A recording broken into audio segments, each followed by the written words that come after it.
Good evening friends and audience, কেমন আছেন সবাই? আশা করি ভালো আছেন। আমি ডক্টর আশিস মজুমদার আজকে সান্ধ্যকালীন অধিবেশনে আপনাদের সকলকে স্বাগত জানাচ্ছি। আমাদের আজকের যে লেসন আপনাদের মধ্যে শেয়ার করব সেটি হচ্ছে স্কুল এবং কলেজ গোয়িং স্টুডেন্টদের জন্য একটি গুরুত্বপূর্ণ টপিক, সেটি হচ্ছে ট্যাগ কোশ্চেন। আমরা ট্যাগ কোশ্চেনকে সাধারণত দুটি ভাগে ভাগ করেছি, একটা হচ্ছে জেনারেল ট্যাগ আর একটা হচ্ছে স্পেশাল ট্যাগ। জেনারেল ট্যাগটা কি? একেবারেই ইন জেনারেল, এটা দেখলে সহজেই অ্যান্সার করতে পারা যায়। আর স্পেশাল ট্যাগ কি? স্পেশাল কিছু রুলকে ফলো করে, যেগুলো না জানা থাকলে ওর অ্যান্সার লিখতে গেলে সবসময় ভুল হবে। তো আমাদের ইন জেনারেল যেটা জেনারেল ট্যাগ, এটা শেষ হয়ে গেছে। আজকে আমরা করব স্পেশাল ট্যাগ। তো চলুন আমরা শুরু করি। তো স্পেশাল ট্যাগে আসলে 5টি রুলস আছে।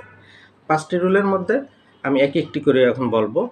মনে করুন 5টা বক্স আছে দেওয়া, একটা বক্সে কিছু নিয়ম লেখা আছে। প্রথম বক্সে লেখা থাকবে বা লেখা আছে এভরিবডি এভরিওয়ান। কি বললাম? Everybody everyone, nobody no one, is each all হু।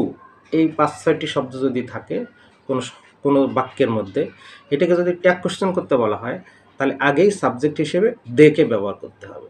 কি বললাম? সাবজেক্ট হিসেবে দে, অর্থাৎ ড্যাশ দে, ড্যাশের জায়গায় বা গ্যাপের জায়গায় কী বসবে? হেল্পিং ভার্ব, এবং দে সাবজেক্ট হিসেবে অবশ্যই দিতে হবে। এবার example, everybody loves flower. Everybody loves flower, এটা ট্যাগ করলে কী হবে? ডোন্ট দে, আগে তো দে লিখবো। এবার এর ভিতরে লাভস, এটা হচ্ছে মূল ভার্ব, তাহলে হেল্পিং ভার্ব করতে হলে এখানে ডাজ আসার কথা, যেহেতু লাভস আছে, কিন্তু যেহেতু দে আছে, দে থাকলে তো ডাজ আসতে পারবে না, আসবে ডু। এবার এর ভিতরে কোনো নেগেটিভ সাইন নেই, এবার একটা নেগেটিভ দিলে হয়ে যাবে কি? ডোন্ট দে, ব্যাস হয়ে গেল। এবার আরেকটি example, nobody believes a liar. কি বললাম? নোবডি বিলিভস এ লায়ার, আগে দে দিতে হবে, সাবজেক্ট দিলাম দে, তাহলে ড্যাশ দে, ওই ড্যাশের জায়গা বা গ্যাপের জায়গায় কী বসবে? Helping verb. তাহলে এবার নোবডি, কিন্তু নোবডি বিলিভস, তাহলে এখানে ডাস তো বসতে পারবে না, যদিও বিলিভস ইএস লাগানো আছে মূল ভার্বের সাথে, যেহেতু দে দিলাম এই জন্য ডাজ না বসে ডু বসবে, এটুকু হিসাব করতে হবে। তাহলে ডু দিলাম, তাহলে ডু দে। এবার নো বডি, নো কিন্তু নেগেটিভ সাইন আছে, অর্থাৎ নোটা আনা যাবে না, শুধু কী হবে তাহলে? Do they. বোঝা গেল? ডু দে, ব্যাস হয়ে গেল। এবার 2 নম্বর রুলে যাচ্ছি, 2 নম্বর ফর্মুলাতে যাচ্ছি। ধরুন আরেকটা বক্স, এর মধ্যে যদি লেটস, কি বললাম? লেটস অথবা লেটাস, এরকম যে কোনো একটা শব্দ যদি থাকে, তাহলে আমরা কি লিখবো? অ্যান্সারটা ডাইরেক্ট লিখে দিব, এখানে হেল্পিং ভার্ব সহ দিতে হবে। উইল ইউ, না সরি, শ্যাল উই অথবা শুড ই, যে কোনো একটা দিলে হবে। শ্যাল উই অথবা শুড ই। ধরুন let's go out, let's go out, shall we, ব্যাস হয়ে গেল। শুড ই দিলে হবে, শ্যাল উই, শুড ই, যে কোনো একটা দিলে হবে। এবার 3 নম্বর ফর্মুলা যাচ্ছি। ওই বক্সে কী লেখা আছে? নাথিং, এভরিথিং, এনিথিং, অর্থাৎ যে শব্দগুলোর সাথে থিং যুক্ত আছে, এই শব্দগুলো যদি কোনো বাক্যের ভিতরে পাই আমরা, তাহলে কি ব্যবহার করতে হবে? ইট ব্যবহার করতে হবে সাবজেক্ট হিসেবে। কি বললাম? ইট। যেমন nothing is clear to me, nothing is clear, ঠিক আছে? নাথিং ইজ ক্লিয়ার, তাহলে অ্যান্সারটা কী হবে? Is it. ইজ আছে হেল্পিং ভার্ব, আর থিং যুক্ত শব্দ নাথিং, এভরিথিং যাই থাকুক, ইট ব্যবহার করতে হবে, তাহলে অ্যান্সারটা কী হবে? ইজ ইট, ব্যাস। নাথিংয়ে নেগেটিভ সাইন কিন্তু আছে, অর্থাৎ নেগেটিভটা ওখানে আমরা অ্যাড করব না, তাহলে কি হবে? ইজ ইট, ব্যাস হয়ে গেল।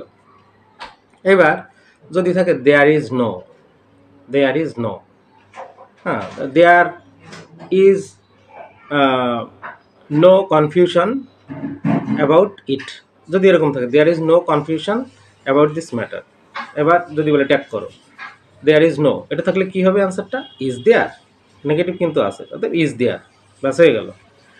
এইবার শেষ যে ফর্মুলাটা বলছি, একটা বক্সের মধ্যে যদি লেখা থাকে যে কোনো ইম্পারেটিভ যুক্ত বাক্য যদি হয়, যে কোনো ইম্পারেটিভ সেন্টেন্স যদি হয়, সেক্ষেত্রে আমরা কীভাবে ট্যাগ কোশ্চেন করি? সেক্ষেত্রে উইল ইউ বা ওন্ট ইউ ইউজ করতে হবে। যদি নিষেধ করা হয় তাহলে নটটা আমরা ইউজ করব না, আর যদি অ্যাডভাইস করে বা স্বাভাবিকভাবে কোনো কিছু ইম্পারেটিভ সেন্টেন্স হয়, সেক্ষেত্রে আমরা নটটা ইউজ করব। ধরুন give me a pen, give me a pen, want you, want you এর ভিতরে নেগেটিভ নেই। আর যদি বলে don't make a noise, will you, এই যে যেখানে নেগেটিভটা যুক্ত আছে সেখানে আমরা নেগেটিভটা দিব না, যেখানে যুক্ত নেই সেখানে দিব, যে কোনো ইম্পারেটিভ সেন্টেন্সের ক্ষেত্রে। এই জন্য উইল ইউ বা ওয়ান্ট ইউ আমরা ইউজ করি। তো এই ছিল আজকে আমাদের স্পেশাল ট্যাগের কয়েকটা নিয়ম বা ফর্মুলা। এগুলো যদি মনে রাখেন আশা করি ট্যাগ কোশ্চেনে আর কোনো ভুল হবে না। তো এই লেসনটি কেমন লাগলো অবশ্যই আপনারা কমেন্ট করে জানাবেন। তো সবাইকে আবারও ধন্যবাদ জানিয়ে ক্লাস শেষ করছি। আগামী ক্লাসে আবার দেখা হবে। শুভ সন্ধ্যা।